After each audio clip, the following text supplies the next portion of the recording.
जय हिंद, राम राम, राधे राधे प्यारे साथियों। आशा करता हूँ आप सब बहुत बढ़िया होंगे, खुश होंगे, स्वस्थ मस्त जबरदस्त जिंदाबाद होंगे।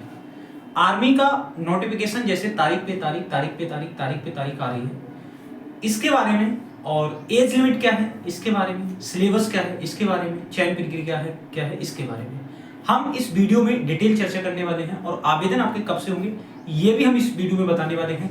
क्या इस बार एज जो है जीडी क्लर्क के लिए 23 वर्ष रहने वाली है या 21 वर्ष ही रहने वाली है, इस पे भी हम क्या करेंगे, चर्चा करेंगे। तो सबसे पहले तो अगर आप यहाँ तक आ ही गए हैं तो जिन लोगों ने चैनल को सब्सक्राइब नहीं किया है वो सब्सक्राइब कर लेंगे, वीडियो शेयर कर देंगे और लाइक कर लेंगे, ठीक है। तो आर्मी भर्ती 2025 आपको पता है बहुत सारे अखबार की कटिंग जो है, बहुत सारी अखबार की कटिंग आपको देखने को मिली होगी, लेकिन भर्ती बोर्ड की तरफ से अभी भी ऐसा कोई मतलब नोटिस नहीं आया है। ये जो भी अखबार की कटिंग आप देख रहे थे वो सब लोकल स्तर पर है। कौन से स्तर पर? लोकल स्तर पर है। सबसे पहले मैं अगर आपसे एज की बात करूं, मैं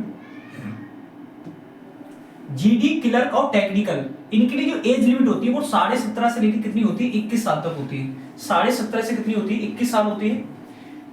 इसकी डेट कब से काउंट की जाएगी तो 1 अक्टूबर 2024 से और 1 अप्रैल 2008 के बीच में अगर आपका जन्म हुआ है तो आप जीडी क्लर्क टेक्निकल के लिए फॉर्म अप्लाई कर सकते हैं। अब बात आती है क्या इसमें आयु छूट मिलेगी, आयु में छूट मिलेगी, आयु में छूट मिलेगी? नहीं। क्यों नहीं मिलेगी? क्योंकि भर्ती टाइम टू टाइम आ रही है, इसलिए नहीं मिलेगी। तो इसमें कोई इस बार छूट नहीं मिलने वाली है क्योंकि भर्ती टाइम टू टाइम आ रही है। एनए की अगर मैं आपसे बात करूं, नर्सिंग असिस्टेंट की अगर बात करूं, जो परमानेंट भर्ती होती है, इसके लिए भी 17.5 से लेकर 23 तक होती है। इसका मतलब 1 अक्टूबर 2002 से काउंट होगी और 1 अप्रैल 2008। तो आप देख लें, अगर इसके बीच में है तो आप जीडी क्लर्क टेक्निकल, और अगर आप इसके बीच में हैं तो आप किसमें, एनए में अप्लाई कर सकते हैं। ये बात हो गई एज को लेके। एज में किसी बच्चे को अगर ये लग रहा है कि 23 साल इस बार मौका दिया जाएगा तो बिल्कुल गलत है, या कोई आपको समझा रहा है कि इस बार छूट मिलेगी, भाई बिल्कुल भी छूट नहीं मिलने वाली है। जीडी क्लर्क और टेक्निकल में तो बिल्कुल नहीं है। आप एनए में अप्लाई कर सकते हैं, ठीक है, एनए में तो आप अप्लाई कर सकते हैं,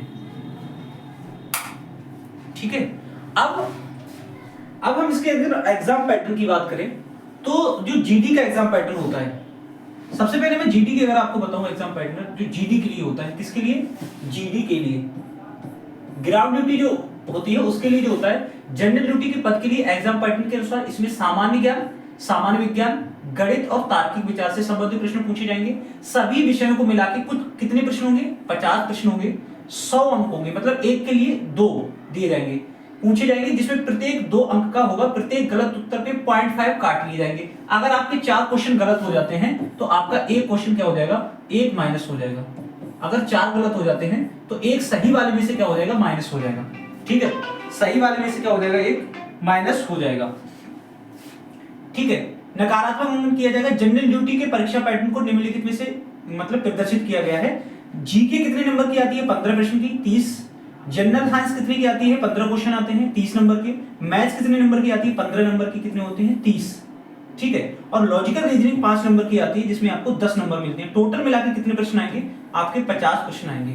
टोटल कितने प्रश्न होंगे, 50। किसके लिए है ये, जीडी के लिए है। किसके लिए, जीडी के लिए। ध्यान देंगे।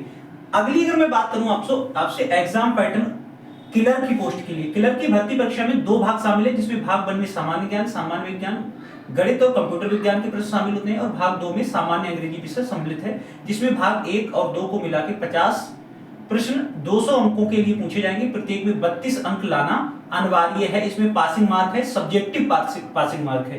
प्रत्येक गलत उत्तर के लिए 1 अंक का नकारात्मक अंकन किया जाएगा।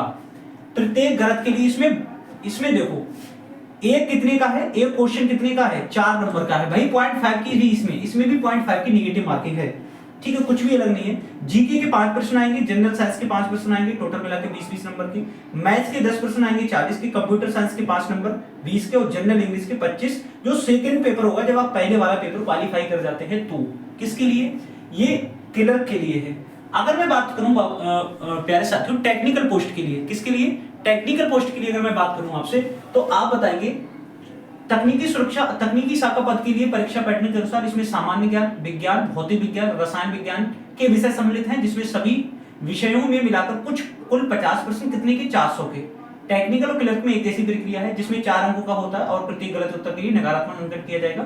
तकनीकी शाखा पद के लिए परीक्षा पैटर्न निम्न सारणी है। देखिए जीके के इसमें 10 आएंगे 40 नंबर के, मैथ्स के 15 आएंगे 60 नंबर के, फिजिक्स आएगी 15 नंबर की 15 क्वेश्चन 60 नंबर की, केमिस्ट्री आएगी 10 क्वेश्चन 40 नंबर की। मतलब अगर आप इसमें देखेंगे तो केवल साइंस का वेटेज कितना है 10 और 15 25 नंबर की केवल आपसे साइंस फिजिक्स और केमिस्ट्री पूछेगा, 15 की मैथ और जीके। इसमें रीजनिंग के क्वेश्चन नहीं है। किसके नहीं है? रीजनिंग इसमें नहीं है। देखिए अब अगर मैं सिलेबस की बात करूं जो जीडी में और इनमें सिलेबस आता है उसमें मैथ्स की अगर मैं बात करूं आपसे, किसकी? मैथ्स की, तो औसत, बीजगणित, अभिव्यक्ति, समानताएं, डेटा व्याख्याता, ज्यामिति,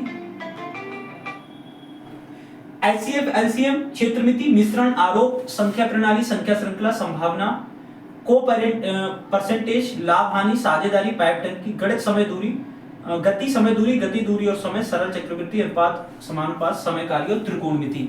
मतलब लगभग जो मैथ टेक्निक जो आपका क्या कहते हैं, लगभग जो आपका अर्थमेटिक होता है उसमें से सभी टॉपिक को वो कवर करता है। ठीक है, और इसमें बहुत हल्के क्वेश्चन आते हैं मैथ्स के, इतने नहीं कि हर इसमें से इतने क्वेश्चन आ जाएंगे, ऐसा नहीं है। सिलेबस है इसमें से कहीं आ सकता है।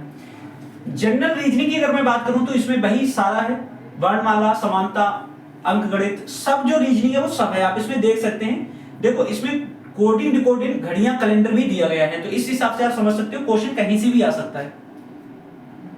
जनरल अवेयरनेस की अगर मैं बात करूं आपसे, सब्जेक्ट, इस भर्ती लिखित परीक्षा पास करने के लिए सामान्य जागरूकता तीसरा विषय है जिसे समझना आवश्यक है। सामान्य विषय में क्या आएगा? लघु रूप, पुरस्कार सम्मान, बैंकिंग, पुस्तकें, लेखक, देश मुद्राएं, वर्तमान महत्वपूर्ण घटना, करंट अफेयर, आर्थिक समाचार, भूगोल, इतिहास, राजधानी, महत्वपूर्ण भारतीय संविधान,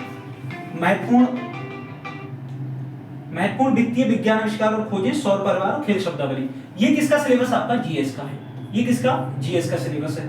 और अगर मैं बात करूं तो इसमें साइंस कैसी आती है? यह लिखित परीक्षा में चौथा विषय है सामान्य विज्ञान, बायोलॉजी, केमिस्ट्री और फिजिक्स 12th लेवल तक की आती है। कितने तक की?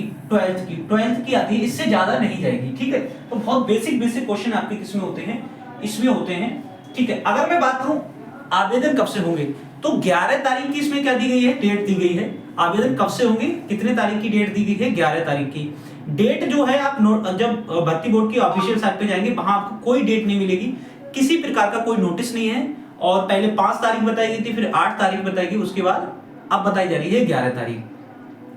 अगर आप तैयारी कर रहे हैं तो डेली मॉर्निंग में 7 बजे, डेली सुबह 7 बजे प्रैक्टिस से चल रहा है ऑनलाइन, इसमें आप प्रैक्टिस कर सकते हैं। कितने बजे? 7 बजे। जीडी वाले बच्चों के लिए 7 बजे।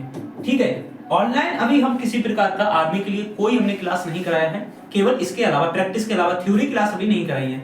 होली के बाद आपको थ्योरी क्लास मिलेगी और ऑफलाइन में इस बार हम एक नया बैच शुरू करने जा रहे हैं, इंकलाब बैच। और इंकलाब बैच ऑफलाइन का बैच होगा जिसके बारे में मैं डिटेल जानकारी आपको दूंगा, जहां जितने बच्चे बैठेंगे सबको सफलता प्राप्त हो, सबका एग्जाम निकले, इस तरह का प्रयास उसमें किया जाएगा। बहुत जल्दी मैं उसकी पूरी डिटेल आपको शेयर कर दूंगा नेक्स्ट वीडियो के माध्यम से। ठीक है, जय हिंद, राम राम, राधे राधे, खुश रहो। अभी डेट नहीं आई है, ऑफिशियली कोई नोटिस नहीं है, लेकिन आप तैयार हो। आप इसी मार्च में आपके फॉर्म अप्लाई होंगे। ठीक है, तो मार्च में आपके फॉर्म अप्लाई होंगे, इसके लिए निश्चिंत रहिए आप। और इस बार फॉर्म अप्लाई करने के लिए कम समय दिया जाएगा, इस चीज का भी ध्यान रखेंगे। ठीक है, जय हिंद सभी को, राम राम, राधे राधे, खुश रहो, स्वस्थ रहो, मस्त जबरदस्त जिंदाबाद।